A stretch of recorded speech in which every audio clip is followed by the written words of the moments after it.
dancing down the street with his wave blue eyes. Every new boy that you meet doesn't know the real surprise. Here she comes again when she's dancing beneath the starry sky.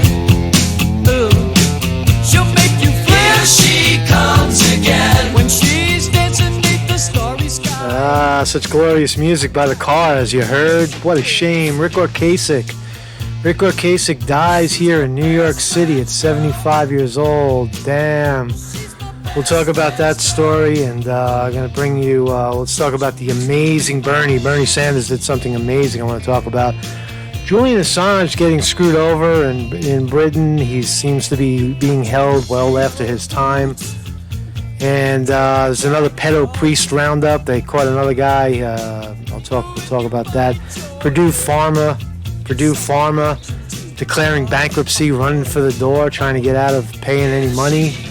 And what else? I'll give you a LARP update. I've been throwing out a lot of LARP stuff today, actually over the weekend, the last week, and I'll bring you up to date about what all that stuff means, right? So, Marcus Conte reporting. Let's start with the Cars, right? So, frontman Rick Ocasek, right? He's also, not only was he the second singer, everybody thinks of him as frontman, lead singer, but Rick Ocasek actually shared the vocals. A lot of the songs from the Cars that you know were actually Benjamin Orr, the bass player. He's singing that song right there. My best friend's girlfriend, yeah.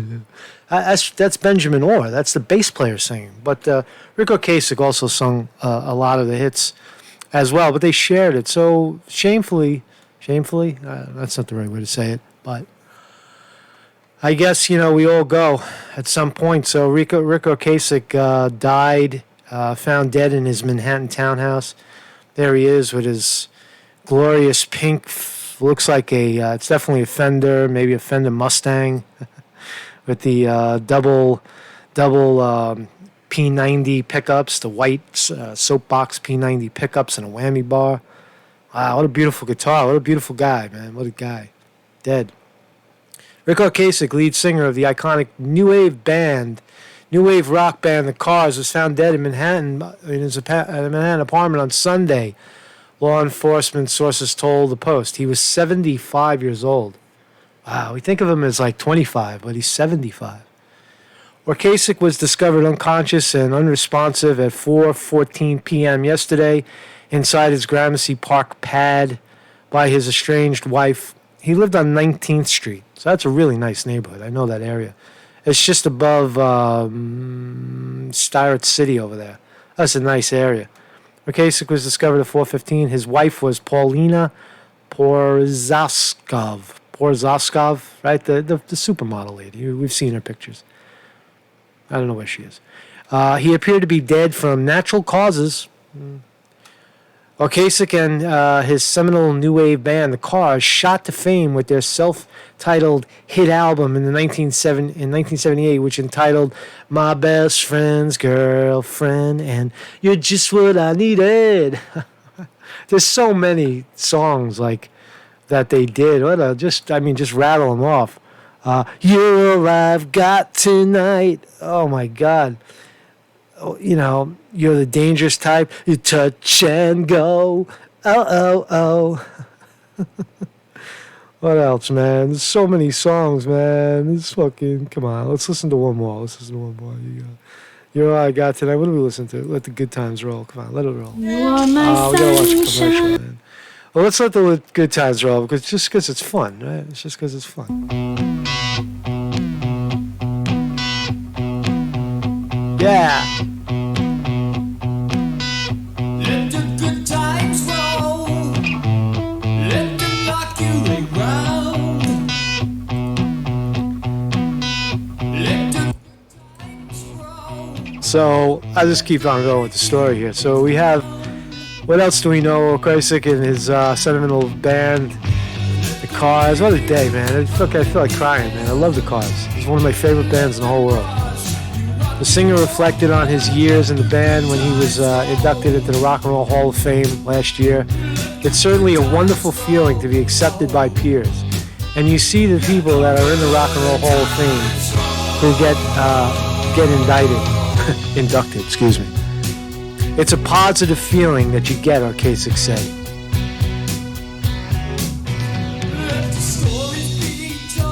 Oh, man. So, what else do we know? So, in 1984, the band received another notable accolade, winning the MTV's Video Award for You Might Think. It was another great song.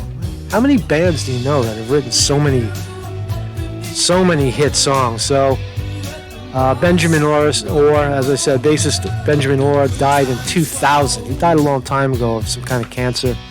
They both died very young, you know. So, play more of the Cars in a second. Play more of the Cars. So what else do we have? So the amazing Bernie Sanders said something amazing, right?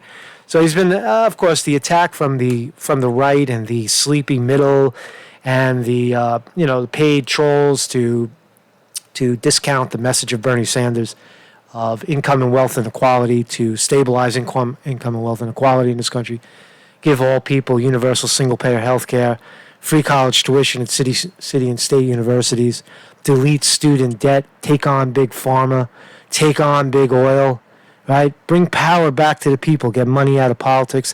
That message is commonly smeared as socialism. That's the smear. So watch Bernie Sanders handle it at the debate. This is just a clip that Democracy Now! Put up, and I just want to talk about it. Senator Sanders, one country where many immigrants are arriving from is... So he's going to get a hit piece. Bernie Sanders is going to get a hit question from the Telemundo, the Spanish-speaking Telemundo host. Venezuela. A recent UN fact-finding mission found that thousands have been disappeared, tortured, and killed by government forces in Venezuela. He's trying to pin Bernie Sanders because of the democratic socialism. Trying to pin him with Venezuela. That's going to be the attack in going forward. You admit that Venezuela does not have free elections, but still you refuse to call Nicolás Maduro un dictador, a dictator. Can you explain why, and what are the main differences between your kind of socialism and the one being imposed in Venezuela, Cuba, and Nicaragua? Well, first of all... That laugh was priceless, man, when he says it, right? He tries to pin Bernie Sanders as a socialist, a guy who's is a senator, a United States senator, who caucuses with the Democrats, right? And is basically an elected independent. Let me be very clear. Anybody who does what Maduro does is a vicious tyrant.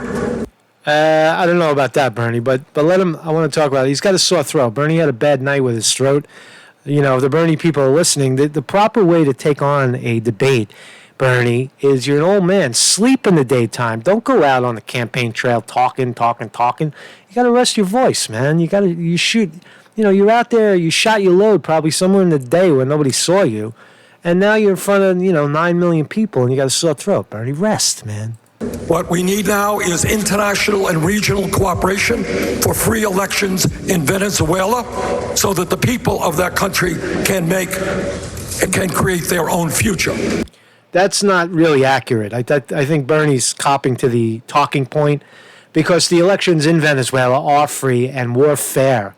They're probably freer and fairer than they were here, but that's Bernie Sanders' blind spot, if you will, that he doesn't admit that the elections in this country are rigged. And, he'll probably get screwed again. But nonetheless, listen to what he says about the need for democratic socialism in this country. In terms of democratic socialism, to equate what goes on in Venezuela with what I believe is extremely unfair. I'll tell you what I believe in terms of democratic socialism. I agree with what goes on in Canada and in Scandinavia, guaranteeing health care to all people as a human right. I believe that the United States should not be the only major country on earth not to provide paid family and medical leave. I believe that every worker in this country deserves a living wage and that we expand the trade union movement. I happen to believe also that what, to me, democratic socialism means is we deal with an issue we do not discuss enough, Jorge, not in the media and not in Congress.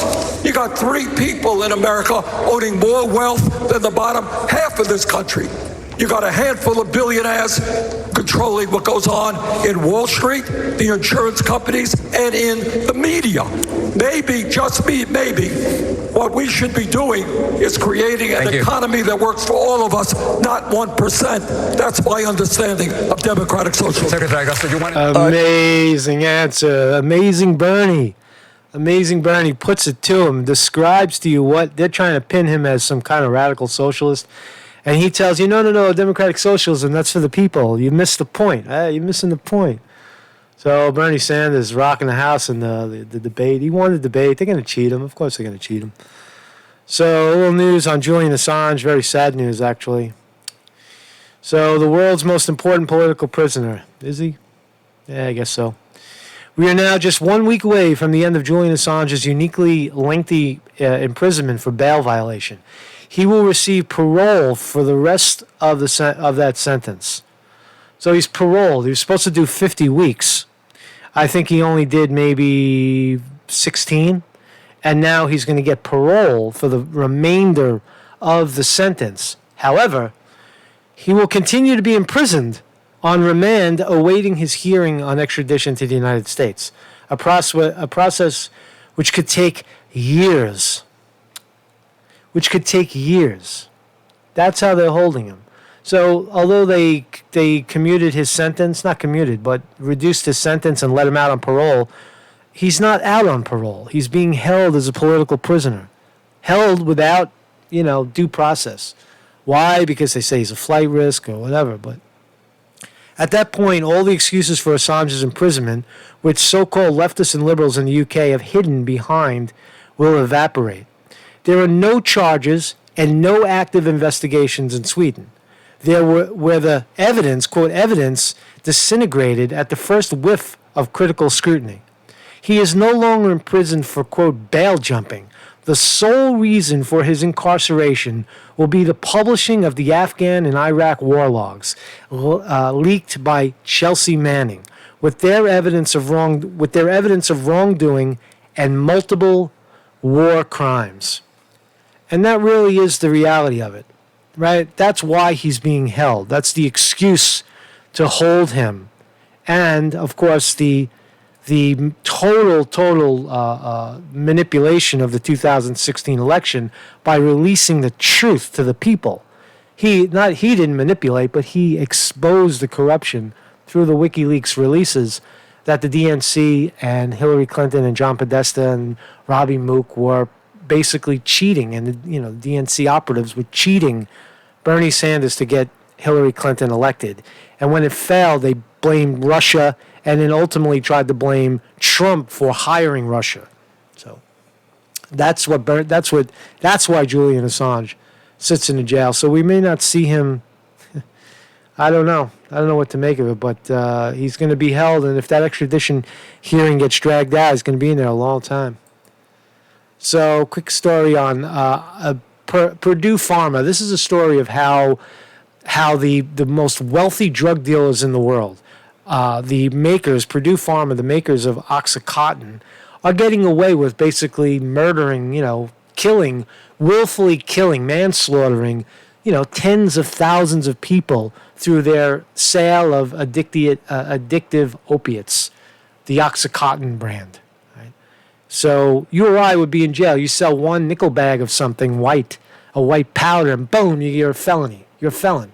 But Purdue Pharma did it for years and years and years, and the worst that could happen to them is that they could be given a heavy fine. Well, look what they're doing. They're sneaking out the back door already. They're declaring bankruptcy before the government hits them with a $10 billion fine. So Oxycontin maker Purdue Pharma files for bankruptcy protection. Pow. Purdue Pharma, maker of Oxycontin maker Purdue Pharma fled for bankruptcy protection in New York on yesterday, amid a rash of nationwide lawsuits against the company alleging they contributed to the deadly U.S. opiate crises. Members of the pharmaceuticals company's board on Sunday night approved the Chapter 11 filing, with which the company aims to use to restructure itself to satisfy terms outlined in the proposed settlements of many of the 26 2,600 federal and state lawsuits against him. 2,600 federal lawsuits against him. Unbelievable. So I'm not going to read all this. So it's the, what's the name of the family? The Sackler family, right? So they're going to get fined. As I said, I did a video on this. They're probably going to get fined about $3 billion. They're going to declare bankruptcy. They're going to restructure their money. They're going to steal $1 billion each, maybe more, put that away somewhere in the Cayman Islands, hide it, and then they're going to settle out. They're going to settle a lawsuit and fold the company. But still, they got away with billions of dollars. None of their properties will be seized because it's corporate, right? All their private assets are pretty much protected, and there's no criminal charge. That's the tragedy of Big Pharma.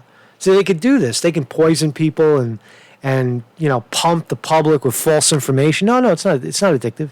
No. Oxycontin, no. It's better than, it's a pain relief. It's pain management. That's why you take it.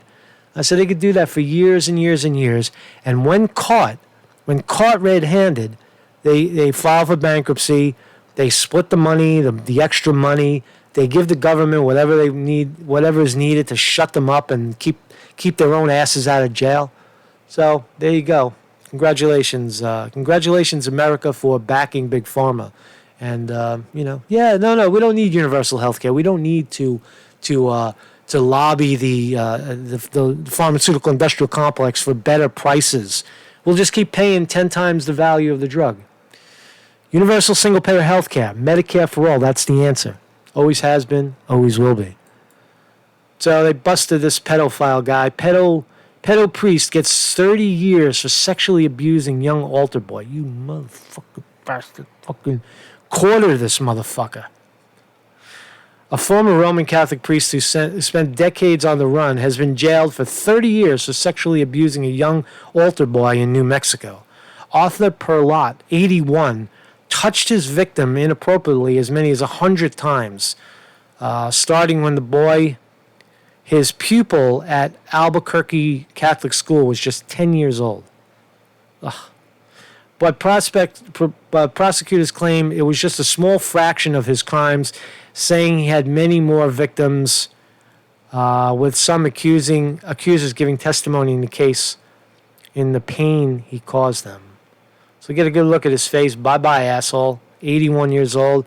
I hope they rip this old man's ass fucking as wide as a sewer drain. I'd fucking pound this guy, man. Beat the shit out of him, right?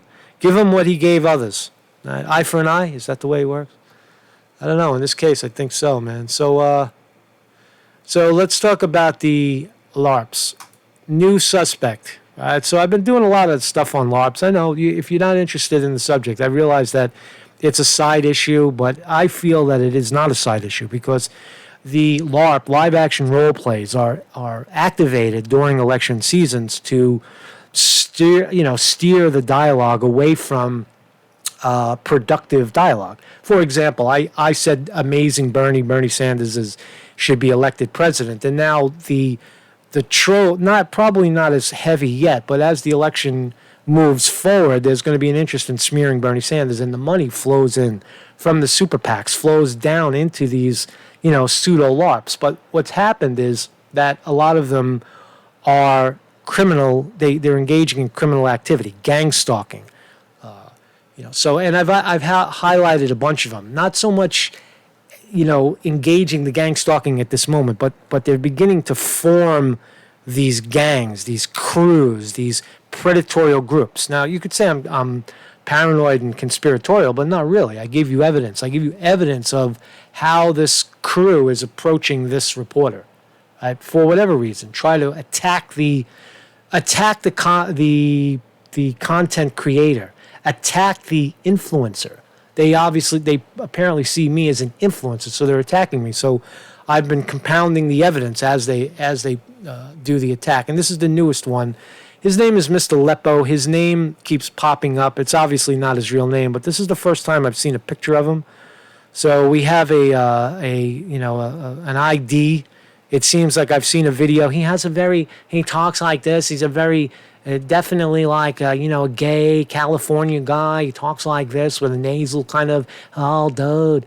with the Weezer glasses. Right? So we're gonna look more into this guy. As if you have a name on this guy, kindly confidentially drop it to me, shorthappylife@gmail.com.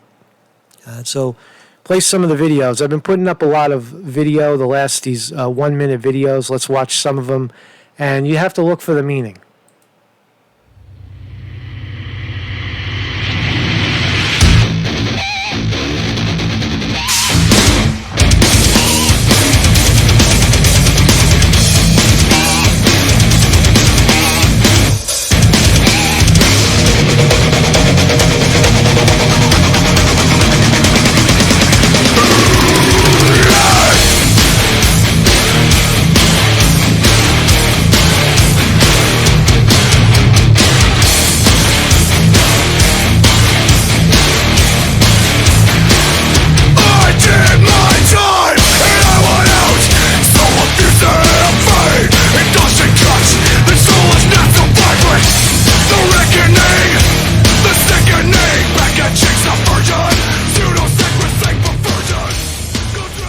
Oh, so what does it mean?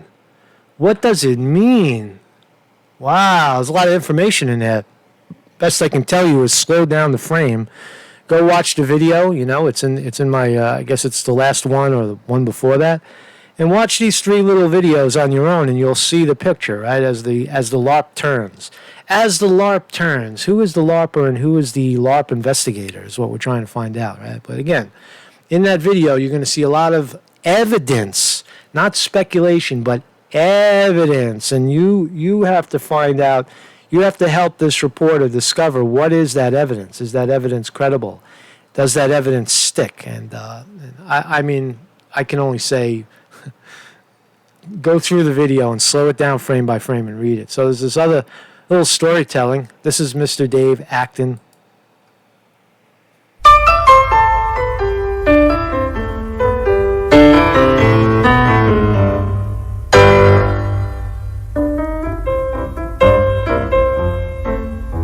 Jason Goodman.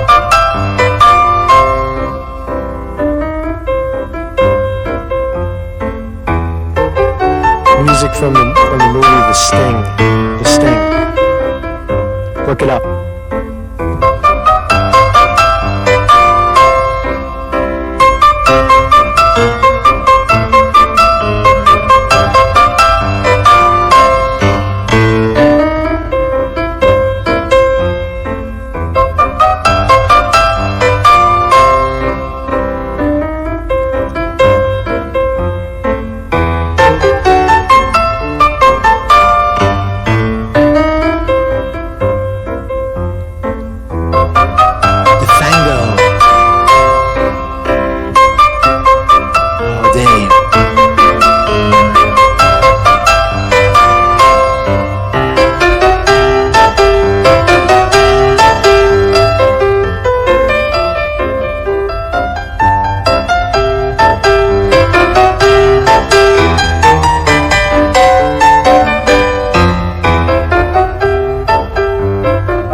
So what does it mean?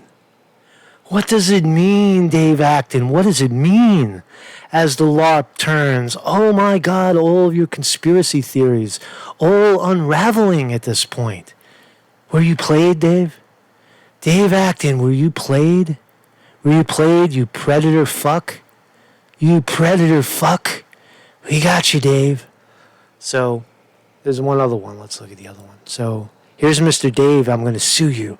I'm going to sue you, you motherfucker, Conte. You motherfucker, you're approaching me. So, the strategy with the LARP is that you're approached, and then when you respond, they then accuse you of gang stalking, slander, harassment. You'll have to prove everything you ever said about me in court, fucking Conte. You motherfucker, I'm going to get you. And so you're seeing good cop, bad cop. So here's another one of, here's my response to that. Hey everybody, it's Dave. You're going to have to prove everything you've ever said about me in a court of law. Hey everybody, it's Dave. You're gonna have to prove everything you've ever said about me in a court of law. You're gonna have to prove everything you've ever said about me in a court of law.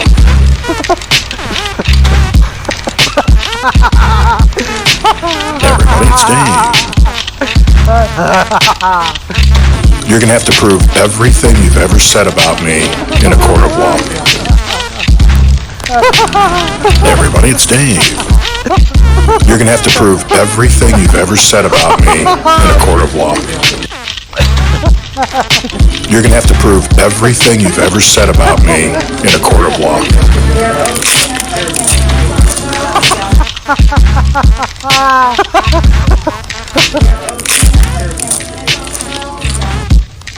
Marcus Conte reporting. So there you go. So when you lose the LARP, right? When people attack you and it doesn't stick, now you're gonna have to prove everything you've ever said about me in a court of law. Now we go to the lawsuit. We go to the filing of the complaint. So let him bring the complaint on. And Mr. Incomprehensible and Illogical Online Conspiracy Theorist Dave Acton, David Swaggart, D. George Swaggart, however he's going to frame his fucking bullshit, right? So bring it on, man. You want to bring a complaint on fucking, it's stupidity, right? That's what you're going to get. You're going to get humiliated and embarrassed and held up in front of your peers for being a fucking scumbag. Right? Because you're a kook. You're a predator, man. You're a predator. You're a serial predator, Dave. Go get some help. So, what else do we have? Let's listen to some cars.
Good grammar and spelling are important, but... Oh, are they?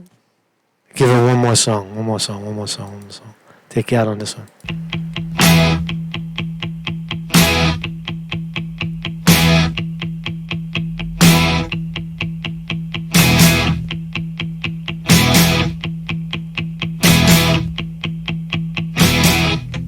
I don't mind you coming here, wasting all my time.